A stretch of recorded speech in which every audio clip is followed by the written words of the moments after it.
Hi friends, Padmas mini കിച്ചണിലേക്ക് എല്ലാവർക്കും സ്വാഗതം.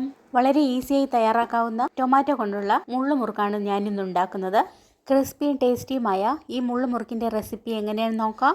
ഒരു ബൗൾ നിറയെ ഇടിയപ്പത്തിൻ്റെ അരിപ്പൊടി ഒരു ബൗളിലേക്ക് ഇട്ട് അരിപ്പൊടിയുടെ പകുതി അളവിൽ കടലമാവും ചേർക്കാം.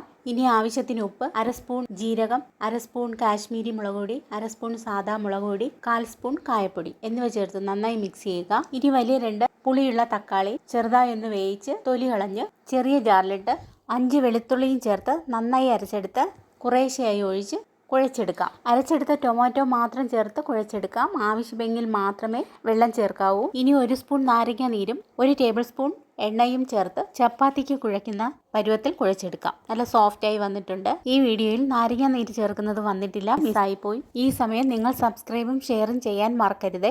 ഇനി ഒരു സേവനാഴി എടുത്ത് അതിന് എണ്ണ തേച്ച് കുഴച്ചെടുത്ത മാവ് അതിനുള്ളിലേക്ക് വെച്ച് ഇതുപോലെ ഒരു പാത്രത്തിൽ മാവ് ചുറ്റിച്ചെടുക്കാം. ഇതുപോലെ ചെയ്യുന്നത് വളരെ എളുപ്പമായിരിക്കും. ഇനി ഓരോന്നായിട്ട് എടുത്ത് തിളച്ച എണ്ണയിലേക്ക് ഇട്ട് കൊടുക്കാം. മുറുക്ക് പെട്ടെന്ന് കരിഞ്ഞു പോകാൻ സാധ്യതയുള്ളതുകൊണ്ട് മീഡിയം ഫ്ലെയിം ആക്കാം. ഒരു സൈഡ് ഫ്രൈ ആകുമ്പോൾ മറിച്ചിട്ട് കൊടുക്കാം. നന്നായി ഫ്രൈ ആയതിനു ശേഷം എണ്ണയിൽ നിന്നും കോരി ഒരു പാത്രത്തിലേക്ക് മാറ്റാം. ബാക്കിയുള്ളവയും ഇതുപോലെ ഫ്രൈ ചെയ്തെടുക്കാം. ചെറിയ എരിവും പുളിയുമുള്ള ഈ മുറുക്ക് കുട്ടികൾക്ക് ഏറെ ഇഷ്ടമാവും. തീർച്ചയായും നിങ്ങൾ ഉണ്ടാക്കി നോക്കൂ, ഫീഡ്ബാക്ക് അറിയിക്കുക. നല്ല ക്രിസ്പിയും പെർഫെക്റ്റുമായ ടൊമാറ്റോ മുള്ളുമുറുക്കെല്ലാം റെഡി ആയിട്ടുണ്ട്. ഈസി റെസിപ്പി നിങ്ങൾക്ക് ഇഷ്ടമായെങ്കിൽ സബ്സ്ക്രൈബ്, ഷെയർ, ലൈക്ക്, കമൻറ്റ് എന്നിവ ചെയ്യണേ. ഈസി റെസിപ്പിയുമായി ഉടനെ വരുന്നതാണ്. Good bye.